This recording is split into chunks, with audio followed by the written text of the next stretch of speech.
एक बार तथागत गौतम बुद्ध अपने सभी शिष्यों के साथ एक गांव से दूसरे शहर में यात्रा कर रहे थे। शहर काफ़ी दूर था और सफ़र लंबा था, इसलिए यात्रा करते समय वे अपने शिष्यों की थकान मिटाने के लिए एक झील के पास रुके और फिर शिष्यों की प्यास बुझाने के लिए अपने एक शिष्य से झील से पानी लाने को कहा। तो वह शिष्य गौतम बुद्ध की आज्ञा पाकर बर्तन में पानी लेने चला गया। वो शिष्य झील के पास जाकर देखता है कि कुछ लोग पानी में कपड़े धो रहे हैं और कुछ स्नान कर रहे हैं, और उसी समय एक बैलगाड़ी भी झील के किनारे से जा रही थी, जिसके फलस्वरूप चारों तरफ धूल उड़ रही थी और वो सारी मिट्टी पानी में घुल चुकी थी और पानी मैला हो गया था।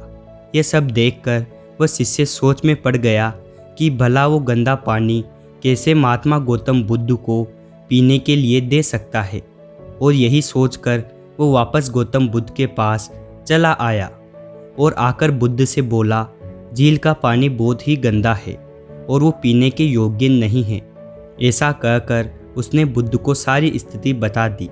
इस पर गौतम बुद्ध ने कहा, ठीक है, थोड़ी देर आराम कर लो। फिर लगभग आधा घंटा बीतने के पश्चात गौतम बुद्ध ने उस शिष्य से दोबारा पानी लाने को कहा। शिष्य बुद्ध की आज्ञा पाकर झील में पानी लेने चला गया। इस बार वो देखता है कि झील के पानी में कोई हलचल नहीं है और पानी साफ व पीने के योग्य है, और पहले जो मिट्टी ऊपर दिखाई दे रही थी अब वह झील की तली में बैठ गई थी। इसके बाद शिष्य ने अपने बर्तन में पानी भरा और वापस बुद्ध के पास पानी लेकर आ गया। इस बार साफ पानी देखकर बुद्ध ने कहा, देखो किस प्रकार मिट्टी भी अपने स्थान पर चली गई है और पूरा पानी साफ सुथरा और पीने योग्य हो गया है।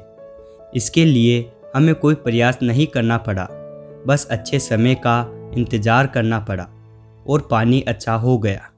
इससे ये सिद्ध होता है कि भले ही जीवन में कितनी ही कठिन समस्या क्यों न आ जाए, अगर शांत रहकर उस वक्त के बीतने का इंतज़ार किया जाए तो बड़ी से बड़ी समस्या स्वतः ही समाप्त हो जाएगी। ये बातें सुनकर वह शिष्य गौतम बुद्ध के चरणों में नतमस्तक हो गया। दोस्तों, वो धूल मिट्टी हमारे नकारात्मक विचारों के समान है जो हमारे जीवन को मैला कर देते हैं। ये विचार हमें न केवल अपनी राह से विचलित करते हैं बल्कि हमारे जीवन में गहरे तनाव को भर देते हैं। ये विचार हमारे जीवन में खुशियों को इस प्रकार सोख लेते हैं जैसे मधुमक्खी फूलों में से रस को सोख लेती है। इन विचारों को ख़त्म करने का एक ही अचूक उपाय है जिसके बारे में बुद्ध हर उपदेश में कहते हैं, वो है साधना। साधना ही मन को शांत करने का एकमात्र उपाय है।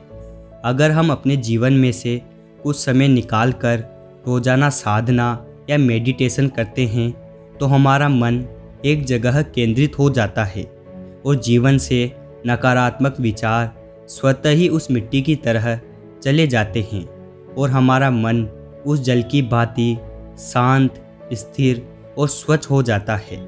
जब हम नकारात्मक विचारों को सकारात्मक विचारों से बदल देंगे तो अच्छे नतीजे मिलना स्वतः ही शुरू हो जाएंगे। एक पुरानी कहावत है, जैसा आप सोचेंगे वैसा आप बन जाएंगे।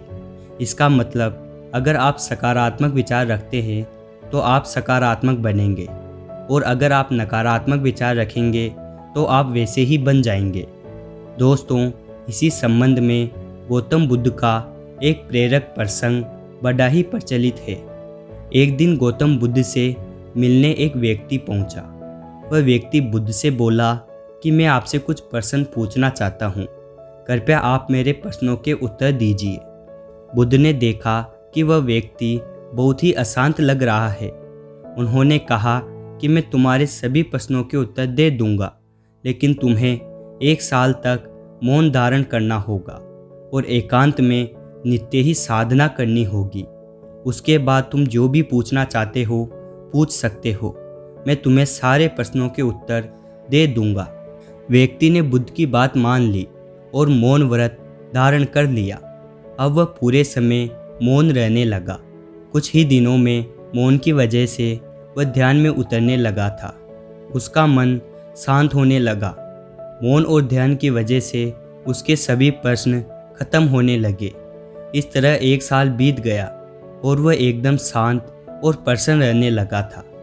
समय पूरा होने पर बुद्ध ने उस व्यक्ति से कहा कि मैंने तुम्हें 1 साल बाद प्रश्न पूछने के लिए कहा था। आज 1 साल पूरा हो गया है। अब तुम अपने सभी प्रश्न मुझसे पूछ सकते हो। ये बात सुनकर व्यक्ति प्रसन्न होकर बोला कि आज मेरे पास आपसे पूछने के लिए कोई प्रश्न नहीं है। बुद्ध उस व्यक्ति से बोले कि जब तुम यहाँ आए थे तुम्हारा मन अशांत था। जब किसी व्यक्ति का मन अशांत रहता है तो उसके मन में प्रश्न उठते रहते हैं। अशांत मन प्रश्नों के उत्तर के लिए उत्तरदायी होता है। हमारे मन की 2 अवस्थाएं होती हैं, एक में प्रश्न होते हैं और दूसरी अवस्था में उत्तर होते हैं। मौन व साधना की वजह से हमारा मन प्रथम अवस्था से दूसरी अवस्था में पहुंच जाता है, जहां हमारे प्रश्न खत्म हो जाते हैं और हमारे पास उत्तर ही उत्तर होते हैं। दोस्तों, मेडिटेशन के बारे में सच ही कहा गया है, prayer is when you talk to God and meditation is when you listen to God. तो दोस्तों, यह थी आज की कहानी आपको कैसी लगी हमें कमेंट बॉक्स में कमेंट करके बताएं और ऐसी ही प्रेरणादायक कहानियाँ सुनने के लिए हमारे चैनल कथा जोन को सब्सक्राइब करें और बेल आइकन को दबा देवें, जिससे आने वाले वीडियो का नोटिफिकेशन आपको मिल सके। धन्यवाद।